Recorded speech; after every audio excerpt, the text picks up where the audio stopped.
Issue دوبارہ سے ان کے پاس ہی جاتا ہے کہ جی آپ اپنی کارکردگی بہتر کریں بجائے اس کے کہ صوبوں کو حصے میں سے جو ہے کٹوتی کرانا شروع کریں. تو وہ بہت بڑا ایک ایشو ہے، کیونکہ جو آپ نے دیکھا ہے کہ ہمارا بجٹ ہے اس وقت، اس میں سب سے بڑا آئٹم ہوتا ہے ڈیٹ سروسنگ کا.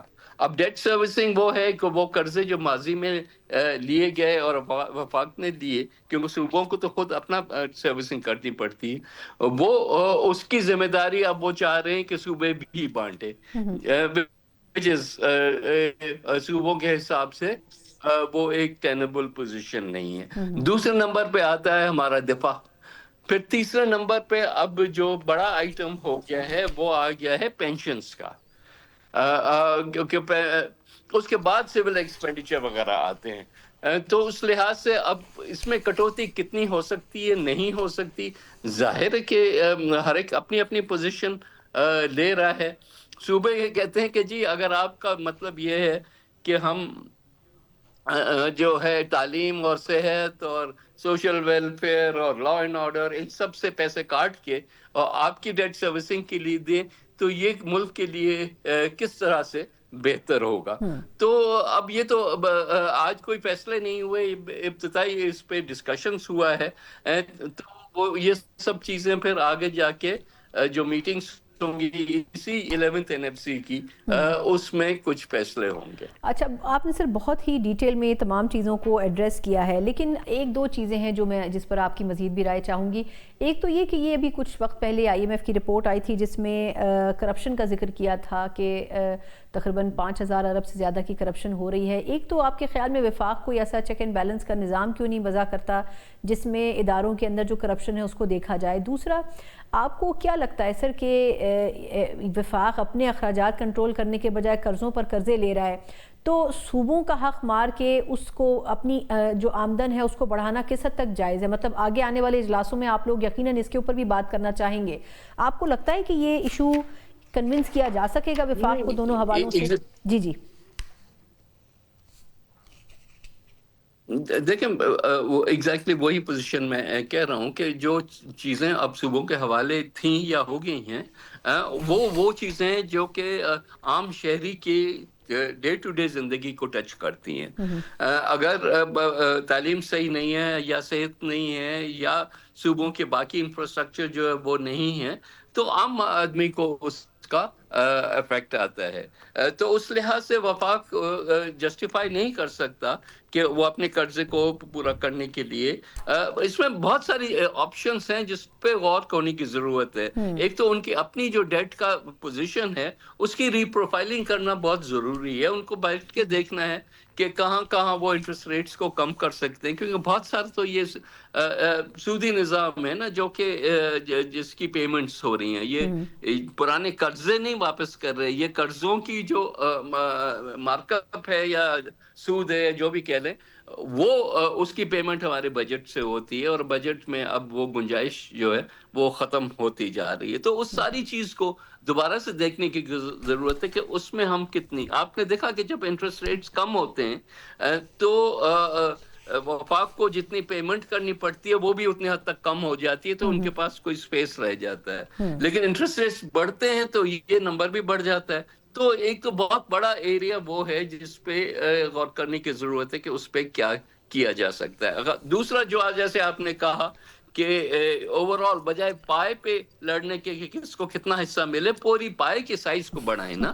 اگر ہم گروتھ کی طرف جائیں گے تو ہماری انکمز بھی بڑھیں گی، گورنمنٹ کی انکمز بھی بڑھیں گی. ڈویزیبل پول میں پول میں کیا آتا ہے؟ اس میں آتا ہے انکم ٹیکس، اس میں آتا ہے سیلز ٹیکس، اس میں آتی ہے کسٹم ڈیوٹی اور فیڈرل ایکسائز. یہ 4 ٹیکس جو ہیں، کچھ ایسے ٹیکس وفاق نے اب لگائے جو کہ ہمارے نظر میں آئینی طور پہ بالکل صحیح نہیں ہے. جیسے پیٹرولیم لیوی ہے، تو لیوی کا نام دے کے انہوں نے کہا یہ ٹیکس نہیں ہے، یہ تو ہم خود لے جائیں گے. اس قسم کی اور بھی چیزیں ہیں. تو ان سب کو غور کرنے کی ضرورت ہے کہ اس بجائے لڑائی کرنے کے کہ تمہارا حصہ کاٹ کے ہمیں دو اور ہم یہ نہیں دیں گے، بہتر ہے کہ اس کے اندر سے ہی ہم کوئی چیز نکالیں. دوسرا یہ کہ آپ کو پتا ہے کہ 18ویں آئینی ترمیم میں ایک بہت میجر فیصلہ کیا گیا تھا کہ صوبوں کو اس وقت جو 10th NFC میں حصہ ملتا ہے وہ وفاق کم نہیں کر سکتا. اب وہ بھی ایک بہت بڑا امتحان ہے ان کے لیے، جو بار بار کہتے ہیں کہ 18ویں ترمیم ہمیں پسند نہیں ہے، وہ اسی وجہ سے کہ وہ کیپ لگا دیتا ہے جو 10th NFC کی صوبائی شیئر پہ. ٹھیک. اچھا سر، آخری سوال اور کرنا چاہوں گی کہ یہ جو اس وقت اپوزیشن کی صورتحال ہے، ویسے تو آفریدی صاحب وہاں پر موجود تھے، مراد علی شاہ صاحب بھی تھے، لیکن اب سننے میں یہ آ رہا ہے کہ آفریدی صاحب کے خلاف اشتہاری ہونے کی جو کارروائی ہے وہ بھی شروع کر دی گئی ہے، دوسری طرف کیسز بھی ان کے خلاف ہیں.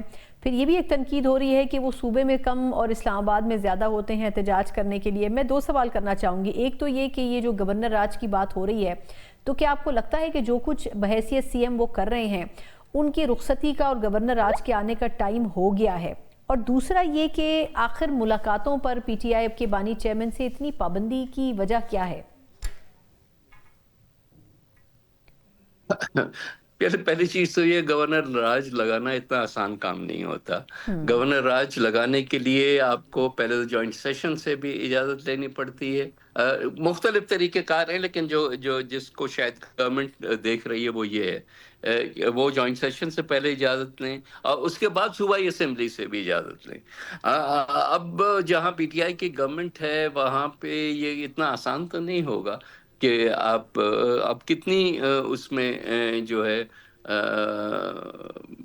کیا کہنا چاہیے، وہ چانگا مانگا والا سٹائل کتنا آپ بالکل اپنائیں گے. بالکل. تو میرا خیال ہے کہ بہتر یہ ہے کہ ان کے ساتھ بھی کوئی اس حد تک تو آپ کی ورکنگ ریلیشن شپ بن جائے. ان کو بھی نہ چاہیے کہ وہ ہر کام جو ہے بجائے صوبے کی بہتری کے کرنے کے وہ صرف ایک سنگل پوائنٹ ایجنڈا پہ ہوں کہ خان کو باہر نکالو. وہ خان کو بھی نکلنا چاہیے اپنے حساب سے اور اپنے جو بھی ان کا لیگل وہ ہے، لیکن کچھ صوبے کا بھی تو سوچے، صوبے کے ایشوز کو ہائی لائٹ کریں اور اس کے لیے جو تگودو کرنی ہے صوبے کے اندر بھی اور دوسری اینٹیٹیز سے ملتے ہوئے وہ آپ کریں. So I don't think governor's rule is a good solution. بالکل ٹھیک. بہت بہت شکریہ سر آپ کے قیمتی وقت کے لیے. ہمارے ساتھ سید قمر صاحب موجود تھے، پاکستان پیپلز پارٹی کے سینئر رہنما ہیں، اور یقیناً آج کی اس میٹنگ کے بعد جو کہ NFC کے حوالے سے تھی، اس میں جہاں تک صوبوں کے مسائل ہیں وہ تو بڑی حد تک سنے گئے ہیں، لیکن ابھی تک وفاق کی طرف سے اس کے اوپر کوئی خاطر خواہ جوابات نہیں دیے گئے. یقیناً اگلا جو اجلاس ہے اس میں اس حوالے سے کوئی کلیئر جو پوائنٹس ہیں وہ ضرور ہوں گے. لیکن ایک طرف ہم نے پاکستان پیپلز پارٹی یعنی صوبہ سندھ کی ریزرویشنز تو سنی ہیں، لیکن خیبر پختونخوا کی طرف سے بھی کوئی بہت اچھے جو گفتگو ہے وہ نہیں کی گئی، بلکہ انہوں نے بھی بہت سے ایشوز پر کھل کر بات کی ہے، چاہے وہ دہشت گردی ہو، چاہے صوبے کا شیئر ہو.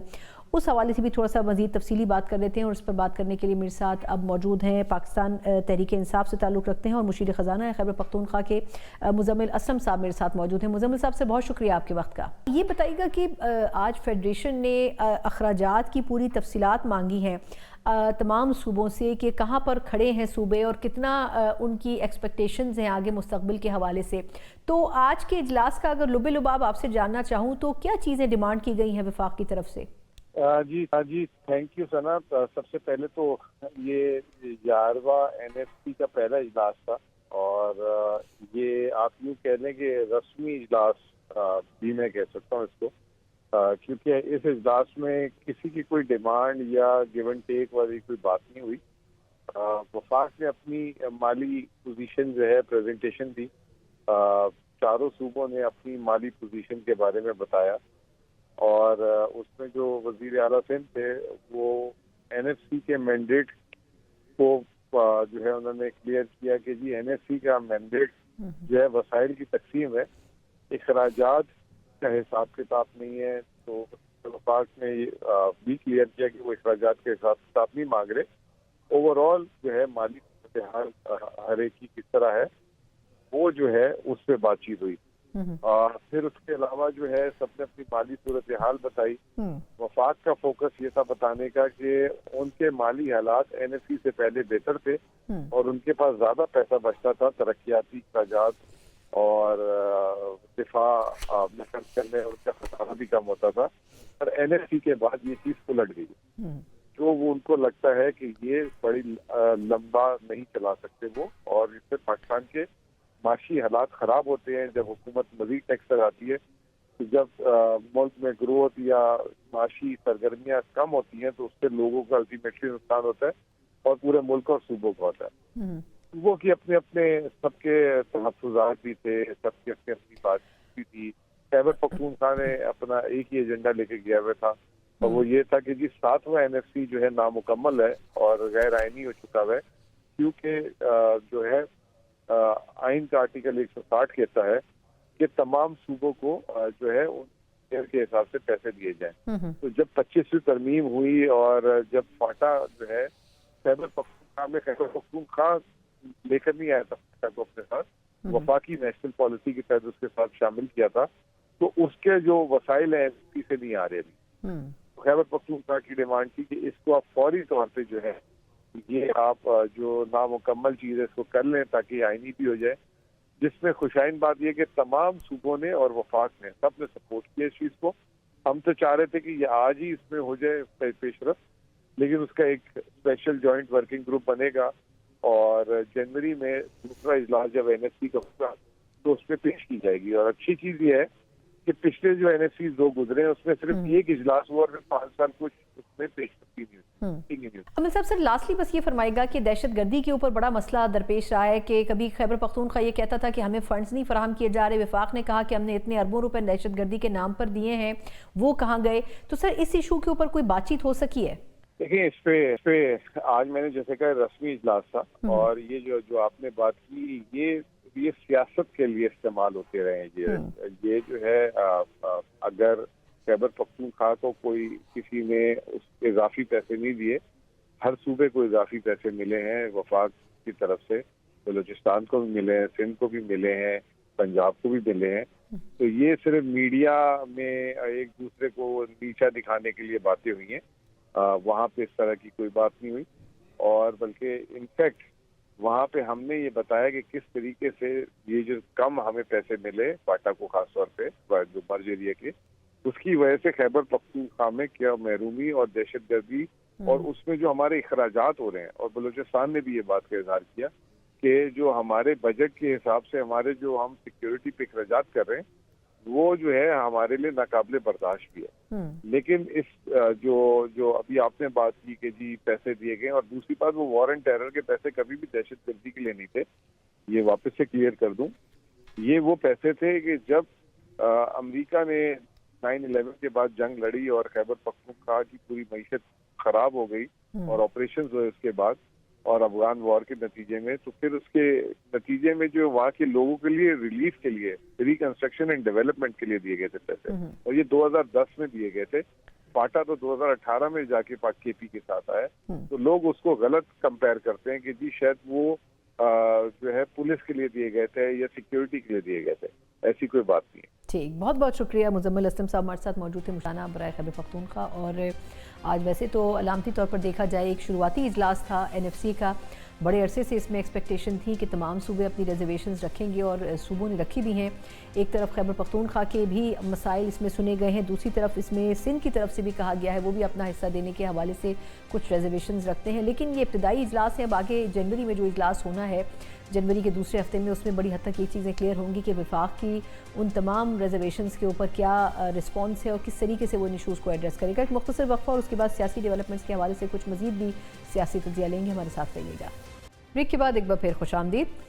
جہاں ہم نے NFC کا ذکر کیا ہے کہ NFC میں نہ صرف خیبر پختونخوا کی ریزرویشنز ہیں بلکہ سندھ حکومت کی بھی ریزرویشنز ہیں، وہی پیپلز پارٹی جو کہ حکومت کے ساتھ کھڑی ہے وہ تمام تر ایشوز کے اوپر اپنے حوالے سے ووکل بھی رہی ہے، ریزرویشنز کا اظہار بھی کرتی رہی ہے۔ دوسری طرف ہم دیکھ رہے ہیں کہ اپوزیشن ہو اور اپوزیشن کی تمام جماعتیں ہوں، وہ اکٹھے ہونے کے باوجود بھی وہ جو ویٹیج ہے وہ نہیں دے پا رہی ہیں جو کہ اپوزیشن کا ہونا چاہیے۔ سب سے بڑی بات یہ ہے کہ جہاں تک حکومت کی ایکسپیکٹیشنز تھیں، اپوزیشن کے اکٹھا ہونے کے باوجود بھی وہ انرجی، وہ پیس نظر نہیں آتا اس احتجاجی موڈ کو جو کہ بڑے عرصے سے جس کی توقع کی جا رہی تھی اپوزیشن سے۔ شاید اس کی ایک بڑی وجہ یہ ہو سکتی ہے کہ JUIF جیسی بڑی اپوزیشن کی جماعت اس وقت اس الائنس سے باہر ہمیں نظر آتی ہے۔